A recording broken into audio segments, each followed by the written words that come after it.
Assalamualaikum warahmatullahi wabarakatuh. Perkenalkan, nama saya Dina Sariwarna dengan NIM 202100800033 dengan dosen pengampu Bapak Gustian Juanda.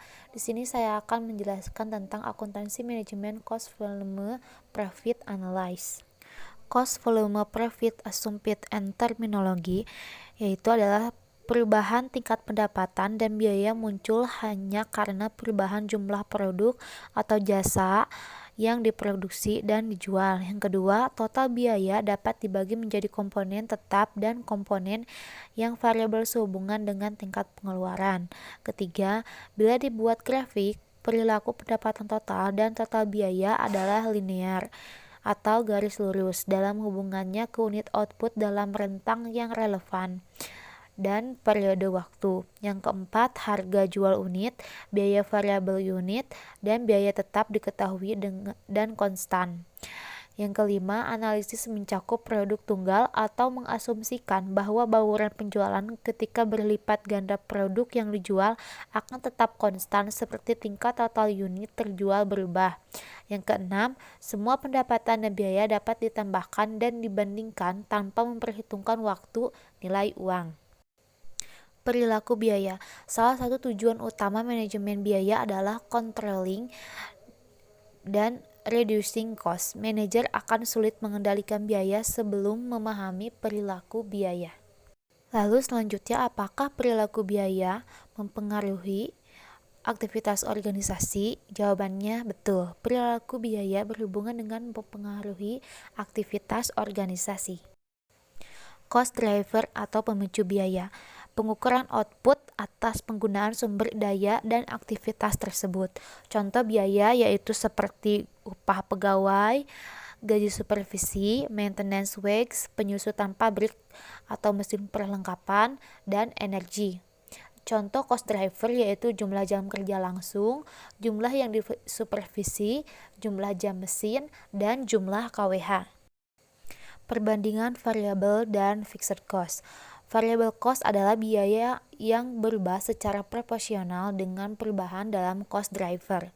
Sedangkan fixed cost adalah biaya yang tidak dipengaruhi oleh cost driver.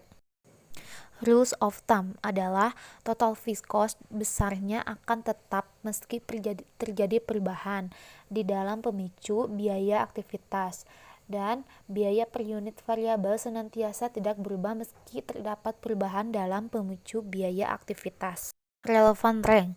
Rule of thumb hanya dapat dibenarkan dalam batasan tertentu, dan the relevant range yaitu batasan dari cost driver activity bila mana hubungan spesifik antara biaya dengan pemicu adalah biaya yang valid.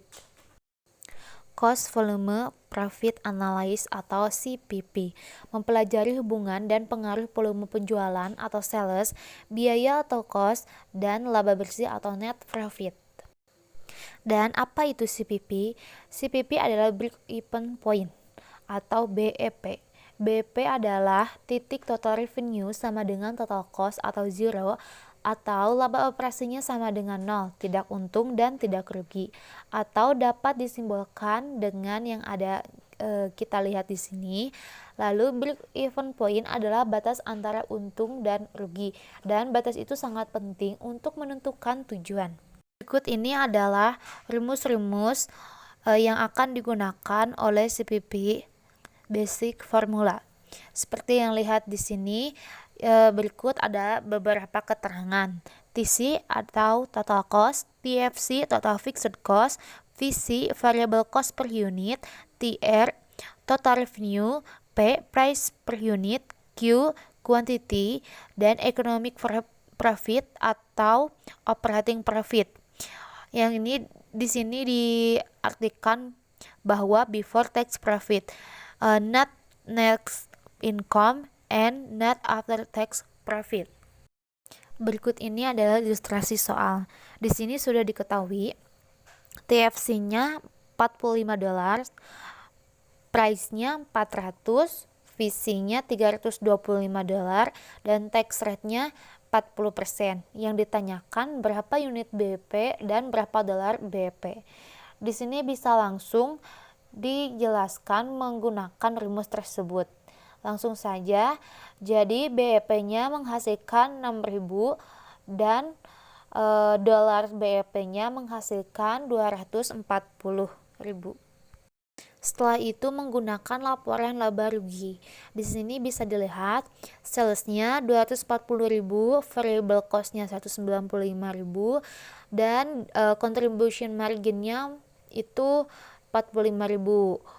Fixed cost-nya 45.000, lalu profit before tax-nya 0, income tax-nya 0 dan profit after tax-nya 0. Di sini membuktikan bahwa yang dijumlahkan tersebut adalah merupakan BEP, yaitu tidak untung dan tidak rugi. Di sini lihat bahwa hasilnya 0, maka di sini menunjukkan ini adalah BEP. Jika fixed cost atau contribution margin, maka BEP. Jika FC kurang dari CM, maka laba operasi atau untung. Dan jika FC lebih dari CM, maka rugi operasi. Bauran penjualan atau sales mix adalah proporsi relatif atau kombinasi kuantitas produk yang menentukan total penjualan. Perubahan dalam fixed expenses adalah dapat disebabkan oleh perubahan dalam break-even point. Dan perubahan dalam contribution margin per unit menyebabkan break-even point meningkat. Target net profit.